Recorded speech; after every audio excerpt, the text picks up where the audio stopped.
এবার আসুন আমরা কোরআনী এলাম, কোরআন সম্পর্কে কিছু আলোচনা। তোমাদের মধ্যে ওই ব্যক্তি উত্তম, ওই ব্যক্তি শ্রেষ্ঠ যে কোরআন মাজিদ নিজে শিক্ষা করে অপরজনকে শিক্ষা দেয়। আগে নিজে শিখে অপরজনকে শিক্ষা দেয়, কিন্তু বর্তমান সময়ের মধ্যে কোরআন শিক্ষার বড়ই অভাব। ফুরকানি সমূহ বন্ধ হয়ে যাচ্ছে বা থাকলেও নামে মাত্র আছে। আমরা যেগুলা ফ্রি পড়ানোর জন্য চেষ্টা করি, যে 20 টাকা 30 টাকা বা 100 টাকা দিয়ে পড়ানোর জন্য চেষ্টা করি, তারা ফুরকানিতে ফাটাই, তারাও যায়, হুজুররাও পড়াই, এরকম ফুরকানিয়ে চলে। কোরআন শিক্ষার চর্চাটা চলে যাচ্ছে। বা ঘরে যারা পড়াই তারা হুজুরকে দেয় 500 টাকা বা 300 টাকা, আর মাস্টার সাহেব যিনি পড়ান ওনাকে দেয় 3000 টাকা, ভালো ভালো নাস্তা দেয়। সেজন্য আমাদের কোরআনের শিক্ষাটা চলে যাচ্ছে। আল্লাহ যেন আমাদের কোরআন শিক্ষা করার এবং কোরআনের চর্চা করার তৌফিক দান করে, সকলে বলে আমিন। কোরআন শিখাও ছেলে মেয়েকে ওহে মুসলমান, জান কবজের সময় তোমার হইবে রে আসান। পারবে না গায়? কোরআন শিখাও ছেলে মেয়েকে ওহে মুসলমান, জান কবজের সময় তোমার হইবে রে আসান, জান কবজের সময় তোমার। কোরআন শিখাও ছেলে মেয়েকে ওহে মুসলমান, জান কবজের সময় তোমার। একটি ছেলে আলেম হলে পড়বে কোরআন মৃত্যুকালে, একটি ছেলে হাফেজ হলে পড়বে কোরআন মৃত্যুকালে। বেগে যাবে মুদুদ শয়তান, বেগে যাবে মুদুদ শয়তান, তাকবীর ঈমান, জান কবজের সময় তোমার হইবে রে আসান, জান কবজের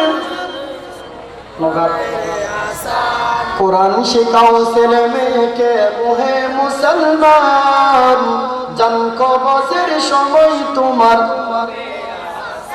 যদি ছেলে মেয়েকে কোরআন শিক্ষা দেন কেমন ফজিলত। রাসূল করিম সাল্লাল্লাহু আলাইহি ওয়াসাল্লামের হাদিস শরীফের মধ্যে বলতেছেন, কিয়ামতের ময়দানে যে ব্যক্তি কোরআন শিক্ষা করে, যে ব্যক্তি কোরআন শিক্ষা অর্জন করে এবং সেটার উপর আমল করে, অর্থাৎ যেটা হক সেটাকে হক, যেটা না হক অর্থাৎ হারাম সেটাকে হারাম মেনে চলে, তার পিতা মাতাকে হাসরের ময়দানে দুইজনকে, পিতা এবং মাতাকে, এমন দুটো নূরের টুপি পরানো হবে, সূর্যের আলো যেভাবে সূর্যে চমকায়, রুদ্র না, যেভাবে প্রথম সূর্যে চমকায় সকালবেলার যে সূর্য, মৃদু সূর্য, সকালে যেটা হচ্ছে কি মৃদু, সকালে সূর্য গরম লাগে না, এখন তো লক্ষ্য আরো জরুরি শীতকাল যেতে আসে, সেটা হচ্ছে মৃদু, আরাম, আরামদায়ক। আর দুপুরে যেটা ওঠে সেটা কি কষ্টকর। রাসূল করিম সাল্লাল্লাহু আলাইহি ওয়াসাল্লাম এসে করেন, হাসরের ময়দানে যারা কোরআন শিক্ষা করে এবং যারা কোরআনের উপর আমল করে, তাদের পিতামাতাকে এমন দুটো নূরের টুপি পরানো হবে, যে নূরের টুপি দেখে, যে নূরের তাজ দেখে অন্যান্য জান্নাতের ঈর্ষা করবে যে তারা কি আমলের ফলে এগুলো পেয়েছে। তখন আল্লাহ পাক রব্বুল আলামিন বলবে যে তাদের একটা ছেলেকে কোরআন শিক্ষা দিয়েছে, তাদের একটা ছেলেকে আলেম বানিয়েছে, তাদের একটা ছেলেকে হালাল হারাম চিনার জন্য, হালাল হারাম চিনার জানার জন্য মাদ্রাসায় করে এসে, সেই জন্য তাদেরকে নূরের টুপি পরানো হয়েছে। সুবহানাল্লাহ। এবার চিন্তা করুন, যদি যারা কোরআন শিক্ষা করে, যারা মাদ্রাসায় করে, তাদের মা বাবার যদি অবস্থা হয়, তাদের কি অবস্থা হবে? সুবহানাল্লাহ। তাদের সম্মান কতটুকু হবে? যাদের পিতামাতার সম্মান এরকম, আল্লাহ যেন আমাদের এই সম্মান অর্জন করার, দুনিয়াতে হলেও একটা ছেলেকে অন্তত আলেম তৈরি করার তৌফিক দান করে, সকলে বলে আমিন। আপনি দুনিয়াবী শিক্ষা অর্জন করাবেন, করান, কিন্তু আপনাকে ওই হাদিস শরীফের দিকে অর্জন লক্ষ্য রাখতে হবে কি তলাবুল ইলমি ফারিদাতুন আলা কুল্লি মুসলিম, যে আলেমের দ্বারা আপনাকে কিন্তু আলেম বানানোর কথা বলা হয়নি। কেন? আলেম বানানোটা হচ্ছে ফরজ না। আপনার ছেলেকে আলেম বা হাফেজ বানানো এটা ফরজ নয়, কিন্তু আপনাকে দ্বীনি ইলম শিক্ষা করা, কোরআন শিক্ষা দেওয়া, আল্লাহকে চিনা, রসুলের মহব্বত সম্পর্কে জানা, রসুল সম্পর্কে জানা, হালালকে হারাম জানা, হারামকে হারাম মানা এবং মা বাবার খেদমত করা, নামাজ আদায় করা, মাসালা মাসাইল শিক্ষা, এগুলো দেওয়া কিন্তু ফরজ। আর ভাই একটু চিন্তা যদি করি আমরা, আপনি যা একজন ডাক্তার বানালেন, ইঞ্জিনিয়ার বানালেন, যা কিছু বানান, আপনি যখন মারা যাবেন, আপনি যখন খাটের উপর উঠবেন, আপনার জানাটা পড়ানোর জন্য মসজিদের হুজুর লাগে। তারপরে মসজিদের হুজুর যখন দায়িত্ব করলো, এটা আপনার কবরের পাশে একবার জিয়ারত করবে, সূরা ফাতিহাটা হবে, সেটাও তিনি জানবেন না। উনি তো ডাক্তার মানুষ, উনি তো সময় পাবেন না আপনার কবরস্থানে আসার, ওনার ব্যস্ততা বেড়ে যাবে। আপনি যদি ছেলে মেয়েদেরকে যদি কোরআন শিক্ষা না দেন, যদি দ্বীনি ইলম শিক্ষা না দেন, তাহলে আপনার কবরে গিয়ে কিভাবে পড়বে? আপনার যদি 5টা সন্তান থাকে বা 3টা সন্তান থাকে, 2টা সন্তান থাকে, সেখান থেকে একটা ছেলে হলেও মাদ্রাসায় গিয়ে, অন্তত একটা ছেলে হলেও আপনার কবরস্থানে গিয়ে জিয়ারত করবে। অন্তত আপনি মারা যাওয়ার পর উনি এলম চর্চার মাধ্যমে আপনাকে জীবিত রাখবে। দুনিয়া থেকে যাওয়ার পর রাসূল করিম সাল্লাল্লাহু আলাইহি ওয়াসাল্লাম বলছেন সব কিছু বন্ধ হয়ে যাবে। এই দুনিয়া থেকে যখন আমরা বিদায় নিব, আমাদের যে আমলের যে শাখা, আমলের যে হিসাব নিকাশ, সেটা বন্ধ করে দেওয়া হবে। 1 নম্বর হচ্ছে ইল্লা মিন সাদাকাতিল জারিয়া, যারা সদকায়ে জারিয়া করে, মাদ্রাসায়, মসজিদে, বিভিন্ন দান সদকায়, রাস্তায়, গরিব মেয়েদের বিবাহতে, বিভিন্ন জনকে সাহায্য সস্তা করে, এটা হচ্ছে সদকায়ে জারিয়া। ওয়া ইলমান ইউনফাকু, যে ইলমের দ্বারা মানুষ উপকৃত হবে, যে ইলমের দ্বারা অন্যজন উপকৃত হবে, যেমন কোরআনের ইলম। 3 নম্বর হচ্ছে ওয়ালাদান সালিহা, উত্তম ছেলে সন্তান। যেটা বললাম, আপনি যদি নেককার ছেলে সন্তান রেখে না যান, আপনার কবরে যাওয়ার ওনার টাইম আছে? আরে ভাই, আপনার কবরে আসান না, আপনার সাথে থাকার ওনার টাইম নেই। ওনার ফ্যামিলি নিয়ে থাকবে ভালো শহর একটা টাউনের বাসায়, যদি আপনি ডাক্তার ইঞ্জিনিয়ার বানান, ওনার তো এত সময় নাই, বিভিন্ন কাজকর্মে থাকবে। আপনাকে রাখবে বাড়িতে, গ্রামে বাড়িতে, গ্রামে বাড়িতে বাপ দাদার বিলে তো আর খাইলে রাখি দেখতে ওনার রাখবে যে গ্রামও ইতারা থাকলে পড়ে। আর যারা শহর থাকি তো গ্রামের বাড়ি নেই, ইতারা হয়তো মা বাবার বৃদ্ধাশ্রম লাগিয়ে ফোনে ফালে ইতারা ভাই। কিসের কারণে এগুলা? নৈতিক শিক্ষা না দেওয়ার কারণে। যদি আমাদের ছেলে মেয়েদেরকে নৈতিক শিক্ষা দেওয়া হয়, শিক্ষা তো সবাই দেওয়া হয়, শিক্ষিত ব্যক্তিরা তো এরকম করে, পিতা মাতাকে বৃদ্ধাশ্রমে রাখে। আল্লাহ যেন আমাদের এগুলো থেকে বাঁচার তৌফিক দান করে, শুকর বলে আমি। যদি তাদেরকে সহি জ্ঞান, যেটা ইলমে দ্বীন, যদি তাদেরকে শিক্ষা দেওয়া হতো, তাহলে তারা কোনোদিন এই কাজ করতো না। নিজের পিতা মাতাকে রেখে তারা যদি তাদেরকে যদি এই জ্ঞান দেওয়া হতো, ইলমে দ্বীনের জ্ঞান দেওয়া হতো, তারা কোনোদিন আপনাকে জুদা করে দিত না। আপনার ওষুধের টাকা চাইলে ওনাদের সময় ব্যস্ততা থাকতো না।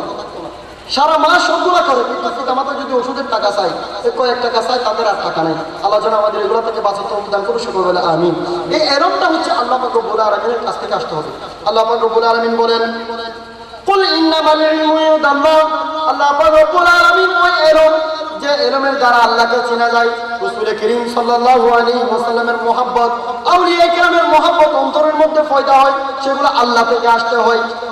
আল্লাহ পাক রব্বুল আলামিন বলেন, কুল ইন্নামাল ইলমু ইনদাল্লাহি ওয়া ইন্নামা আনা নাযীরুম মুবিন। আল্লাহ পাক রব্বুল আলামিন মানুষদেরকে ওই ইলম দান করেন যে ইলমের দ্বারা মানুষ উপকৃত হয়, সেগুলো প্রকাশ্য হোক, নাযীরুম মুবিন, সেটা প্রকাশ্য হোক, অপ্রকাশ্য হোক। আপনি দুনিয়াতে থাকলেও তাদের ইলম কাজ দিবে, আপনি দুনিয়া থেকে বিদায় নিলেও ওই নেককার সালেহিন সন্তান আপনার কবরস্থানে গিয়ে যখন কোরআন তেলাওয়াত করবে, যখন সূরা ফাতিহা, সূরা ইখলাস, দরুদ শরীফ পড়বে, তখন নৈতিক শিক্ষা যা আপনি দুনিয়া থেকে দিয়ে গিয়েছেন, সেই শিক্ষার ফল, সেই শিক্ষার আমল, সেই শিক্ষার একটা বাক আপনি কবরের মধ্যে পেয়ে যাবেন। সুবহানাল্লাহ। যদি ছেলে মেয়েদেরকে দুনিয়াতে থাকা অবস্থায় ইলমে দ্বীন, কোরআনের শিক্ষা যদি দেওয়া যায়, তাহলে তার ফল কিন্তু দুনিয়াতে না, কবরেতেও কি আছে, কবরেতেও না পাবেন, পাবে। আল্লাহ পাক রব্বুল আলামিন যারা ইলমে দ্বীন অর্জন করবে, যারা ইলমে দ্বীন শিক্ষা করবে, যারা জ্ঞান অর্জন করবে, যারা নলেজ অর্জন করবে, তাদের কেমন সম্মান। হযরত সুলাইমান আলাইহিস সালাম, সবাই জানেন, আল্লাহ পাক রব্বুল আলামিন দুইজন মুসলিম বাদশাকে এর রাজ্য পরিচালনা করার জন্য দায়িত্ব দিয়েছিলেন। তার মধ্যে একজন হচ্ছে কি সুলাইমান আলাইহিস সালাম। ওনার কথা আসমান জমিনের নিচে যত মাখলুকাত আছে সবগুলো শুনতো, অর্থাৎ প্রাণীর ভাষা, বাতাস, আগুন, পানি, যা কিছু আছে সবগুলো ভাষা উনি বুঝতেন। হযরত বিলকিস, ওনার একজন, এর লম্বা ঘটনা, ওনার সিংহাসনটা আনার জন্য উনি মনস্থ করলেন, এরকম মজলিস ডাকলেন একটা, যে ওনার মজলিসের মধ্যে বলতেছেন, কে আসো, বিলকিসের সিংহাসনটা আমার এখানে নিয়ে আসবে। যেমন তেমন ব্যাপার, সিংহাসন অর্থাৎ একটা রাজ্য, সে রাজ্যকে একটা দেশে নিয়ে আনা যেমন তেমন ব্যাপার। হযরত সুলাইমান আলাইহিস সালাম যখন এই উম্মতের ওনার যে মজলিস ছিল, সেই মজলিসের মধ্যে বর্ণনা করতেছেন, ওই বিলকিসের সিংহাসনটা কে আমার কাছে এনে দিতে পারবে? একজন জিন বলল যে হুজুর আমি এনে দিতে পারবো। বলছো তোমার সময় কতক্ষণ লাগবে? সূরা নামলের 40 নম্বর আয়াতের ঘটনা, লম্বা ঘটনা। জিন বলল আপনি এই মজলিস থেকে ওঠার আগে আগে আমি বিলকিসের সিংহাসনকে আপনার পাশে এনে দিতে পারবো। বলছো না, হবে না, লম্বা ঘটনা। সূরা নামলের 40 নম্বর সূরা নামলের মধ্যে এই ঘটনাটা আছে। সূরা ইবলিসের মধ্যে একজন লোক দাঁড়িয়ে বলল যে হুজুর, আমি আপনার এই যে চোখের ফলক আছে না, চোখের ফলক পড়ার আগে ওনার সিংহাসনটা কিনে নিতে পারবো। সুবহানাল্লাহ, চোখের ফলকের মধ্যে উনি কিভাবে এটা আনবেন? কোরআনের আয়াতের মধ্যে বলা হচ্ছে উনি ছিলেন ইলমে দ্বীন তথা ইসমে আজম, ইলমে দ্বীনের অধিকারী, উনি জ্ঞানী ছিলেন বিদায় আল্লাহ ওনাকে এমন পাওয়ার, এমন ক্ষমতা দিয়েছেন যে উনি বিলকিসের সিংহাসনকে চোখের ফলক করার আগে ওই শহর থেকে, দূরের শহর থেকে হযরত সুলাইমান পাশে এনে দিবে। কিসের কারণে? ইলমে দ্বীনের ফজিলতের কারণে। সুবহানাল্লাহ। আল্লাহ পাক রব্বুল আলামিন শুধু তাই নয়, এই আশরাফুল মাখলুকাত মানুষদেরকে কেন করেছেন? শুধুমাত্র ইলমের কারণে, জ্ঞানের কারণে। ফেরেশতা থেকেও মানুষের সম্মান কেমনে বাড়লো? সেটা হচ্ছে জ্ঞানের কারণে। হযরত আদম আলাইহিস সৃষ্টি করার পর আল্লাহ পাক রব্বুল আলামিন বললেন ওয়া আল্লামা আদামাল আসমাআ কুল্লাহা সুম্মা আরদাহুম। হযরত আদম পাক রব্বুল আলামিন সমস্ত কিছুর নাম শিক্ষা দিয়েছেন। উনি ফেরেশতাদের কাছে গিয়ে এটার নাম অমুক, এটা অমুক, এটা অমুক, এটা বলে দিচ্ছেন। ফেরেশতারা অবাক, কারণ ফেরেশতাদের তো বুদ্ধিশক্তি নাই, তাদের তো এলম নাই। এরম কতটুকু আছে যতটুকু আল্লাহ দিয়েছেন। ফেরেশতাদেরকে যে কাজের জন্য আল্লাহ বানিয়েছেন সেই কাজ তারা নিয়ে ব্যস্ত। আল্লাহ যারা সুবহান রাব্বিল আলা বলার জন্য আল্লাহ সৃষ্টি করেছেন তারা সুবহান রাব্বিল আলা বলতেছেন। যারা তাকবীরে উলা বলবেন তারা তাকবীরে উলার মধ্যে আছেন। যারা সানা পড়বেন তারা সানা। আপনি যদি নামাজ না পড়েন আল্লাহর কিছু আসে যায় না, কারণ অগণিত ফেরেশতারা ইবাদত করতেছেন। আমরা যদি মসজিদে সপ্তাহে একবার বা বছরে দুইবার আসি আল্লাহর কিছু আসে যায় না। মসজিদ খবর আমি পড়ে নেই, তারা কিন্তু আজ সপ্তাহে তাও মেচুরে কেনা দেখা গেল। হযরত আদম আলাইহিস আল্লাহ পাক রব্বুল আলামিন আমাদের মানব সমাজকে এত মর্যাদা দেওয়ার কারণ হচ্ছে ইলম, জ্ঞান অর্জনের কারণে। আপনি যদি একটু চিন্তা করুন দেখবেন এত হিংস্র বাঘ না, যে আপনাকে যদি পাই সেকেন্ডের ভিতর আপনার বুকটা ছিঁড়ে কলিজাটা খেয়ে ফেলবে এরকম বাঘ। কিন্তু বাঘকে খাঁচার ভিতর বন্দি করে রাখে না, চিড়িয়াখানা দেখুন না কিসের জন্য রাখে মানুষ? এত হিংস্র প্রাণীকে কি এলম দিয়ে তারা একটা খাঁচার ভিতর বন্দি করে রাখে? সেটা হচ্ছে এলম দিয়ে, জ্ঞান দিয়ে। কিসের মাধ্যমে? এত শক্তিশালী হাতিকে মানুষ শিকল দিয়ে, একটা শিকল দিয়ে বন্দি করে রাখে। কিসের মাধ্যমে? এত 5 তালা, 6 তালা, 20 তালা, 120 তালা, 165 তালা পর্যন্ত বিল্ডিং হয়। কিসের মাধ্যমে? যদি বুক হইতো ইনকে তুলি দিত না। এখন ঘটনার মাধ্যমে আর আলোচনা শেষ করে দিব। একজন জ্ঞানী ব্যক্তির ঘটনা। ওই ব্যক্তির রেল তুলিবে সহ উঠতে কি বড় বড় দৌড় গাঠি উজুর করেন না, বড় বড় গাঠি লড়ে রেল উড়ি না পারে। এলমের ফজিলত চল, এলম কি গুরুত্বপূর্ণ। তখন উজুরের জোর করিয়ে যে ওই বস্তাই না হলে কিন্তু না পারা। একজন মানুষ বীর ফলোয়ান আয়ের হচ্ছে ওই বাহু না দেখায় না আরা, এলে বাহু দেখা হচ্ছে এমন তুলিয়ে রাখো মেলা কেটে দিয়ে এলো ওই লেলে তুলিয়ে কি করছে লেলে শক্তি দেখা যায়। উজুর মনে কেন কষ্ট আসছে, জ্ঞানী ব্যক্তির মনে কেন কি কষ্ট আসছে, যা তারা বুঝন পড়ব ইবে দিয়ে হাস মোবাইল লাগে। উনি কি করলেন, ওই রেলের মধ্যে একটা শিকল থাকে যেটা ইমার্জেন্সি শিকল। ইমার্জেন্সি যদি আপনি কোনো বিপদে পড়েন ওই শিকল টান দিলে রেল কিন্তু থেমে যায়, ট্রেন থেমে যায়। উনি কি করলেন, ওই ট্রেনের যে শিকল আছে সেই শিকলের কাছে গিয়ে এভাবে করতেছে, টানতে পারতেছে না। আসলে দেখুন টানতে বল লাগে না, এত শক্তি লাগে না। উনি কি করলেন, এটা এরকম ধরে চেষ্টা করতেছে বন্ধ করার জন্য। ওই যে বীর ফলন যে আবার লাগানো হয়ে গেল হজুরতে কি বল যে আলম এত জ্ঞানী বলে একটা সিরো টানে না পারে। এবার যারা কি করলে জোরে সিরে টান দিয়ে রেলতে গেল। রেলটি তখন ফলো করে তাড়াতাড়ি ওই যে রেল পুলিশ থাকে তারা তাড়াতাড়ি গ্রেফতার করছে। গ্রেফতার করার পর ওই জ্ঞানী ব্যক্তি হচ্ছে কি নলেজ জ্ঞান। আপনার সবসময় বল দিয়ে কাজ হবে না, শক্তি দিয়ে কাজ হবে না, আপনার কি লাগবে, নলেজ লাগবে। ওনার যদি ওই জ্ঞানটা থাকতো ওই রেলের শিকলটা টান দিলে যে 200 টাকা জরিমানা এবং ওনাকে জেলে নিয়ে যাবে সেই জ্ঞানটা ওনার ছিল না। যদি আপনার জ্ঞান থাকে আপনার এই দুনিয়াটাকে আপনি যেভাবে চান সেভাবে সাজাতে পারবেন। আপনি হক হালাল চিনবেন, কিভাবে আল্লাহর ইবাদত বন্দী করতে হবে, কিভাবে আপনার মাসালা প্রয়োজন, কিভাবে আপনার শিক্ষা অর্জন করে দুনিয়াতে ভালোভাবে চলে, আল্লাহর হুকুম মেনে রাসূল করিম সাল্লাল্লাহু আলাইহি ওয়াসাল্লামের মহব্বত অন্তর পয়দা করে নিজের জীবনকে কিভাবে মাদক থেকে মুক্ত করা যায়, কিভাবে সমাজকে সুন্দর করা যায়, কিভাবে ঘরের মধ্যে শান্তি আনা যায়, পিতা মাতার সাথে কিভাবে আচরণ করা যায়, সেগুলোর জন্য কি প্রয়োজন, জ্ঞান নলেজের প্রয়োজন। আল্লাহ যেন আমাদের ওই নলেজ, যে নলেজের মাধ্যমে আমরা আল্লাহ রসুল এবং হুকুম হাকাম, শরীয়তের হুকুম হাকাম মানা যায়, সে এরকম অর্জন করার তৌফিক দান করে সকলে বলি আমিন। ওয়া আখিরু দাওয়ানা আলহামদুলিল্লাহি রাব্বিল আলামিন। আসসালামু আলাইকুম ওয়া রাহমাতুল্লাহি ওয়া বারাকাতুহু।